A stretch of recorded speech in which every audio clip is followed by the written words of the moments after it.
October 2018. The Toyota Center in Houston, Texas hums with a low, restless noise as warm-up balls echo against the hardwood floor.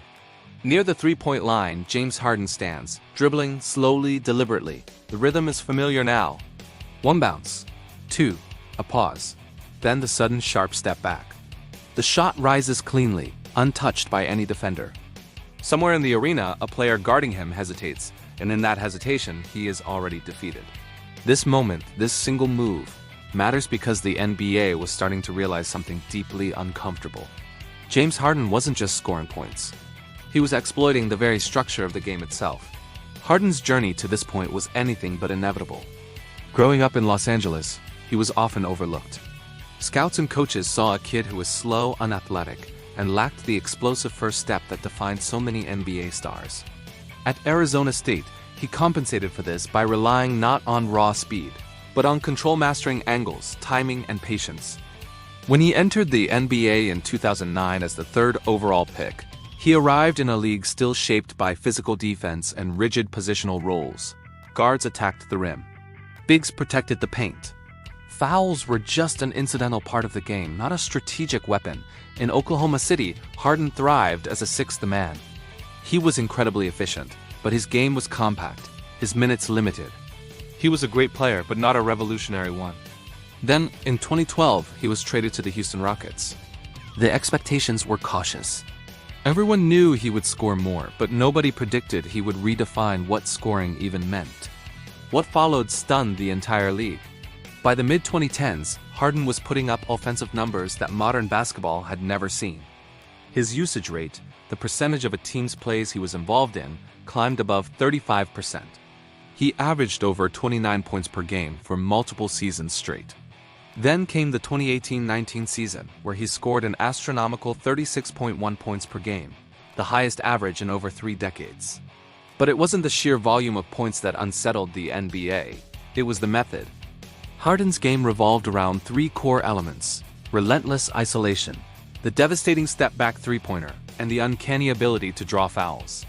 Each of these tactics was perfectly legal, but when combined, they were devastating. Defenders were trapped in an impossible dilemma. If you stepped forward to contest his drive, he would step back for a 3. If you reached in, even slightly, the whistle blew, and he was at the free throw line. If you stayed disciplined and kept your hands to yourself, he would simply score anyway. The league had never faced a scorer who weaponized patience so completely. A debate began to rage across the basketball world. Analysts questioned whether his style was real basketball. Fans argued about aesthetics. Coaches, first privately and then publicly, complained that his game was more about manipulation than skill. By 2017, the stats were staggering. Harden was drawing more fouls on three-point attempts than entire teams combined. His constant trips to the free throw line became a symbol, not of physical dominance, but of a player who had seemingly outsmarted the rulebook. Yet, you couldn't argue with the results. Harden won the MVP award in 2018.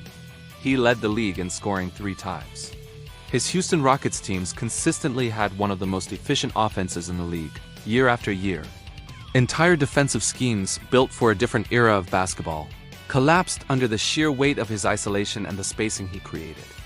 The NBA had to respond, but not with words, with rules.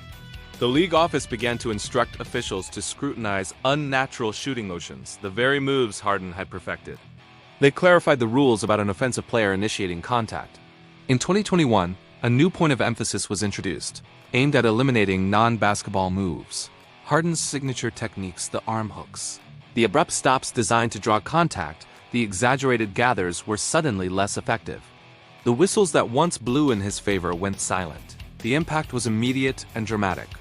Harden's free throw attempts dropped sharply. His scoring average dipped. The rhythm that had defined his years of dominance was disrupted. To many observers, it seemed the league had finally found a way to slow him down. But this story was never just about one player. Harden's unique style forced the NBA to confront a much deeper truth. Offense had evolved faster than defense. Skill had outgrown the existing structure. The rise of analytics, floor spacing, and isolation efficiency had created a game where a single player, operating entirely within the rules, could bend the system until it was on the verge of breaking. The symbol of Harden's era is the basketball itself held low, dribbled endlessly, controlled like a metronome. That slow, methodical dribble represented absolute control. Time seemed to slow down when Harden had the ball. Defenders waited, crowds murmured. The entire game revolved around his patience, not his speed. And even as the rules shifted against him, Harden adapted.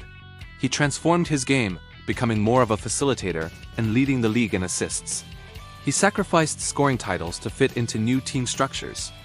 His influence remained, a shadow cast over the league, even as it tried to move past the very version of basketball that he had perfected.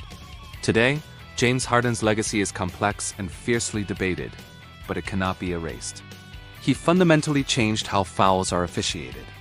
He reshaped the way modern offenses use isolation. He forced rule changes that will impact future generations of players. The NBA didn't try to stop James Harden because he broke the rules. It tried to stop him because he exposed them. In the end, the echo of that slow, deliberate dribble still lingers in arenas across the country.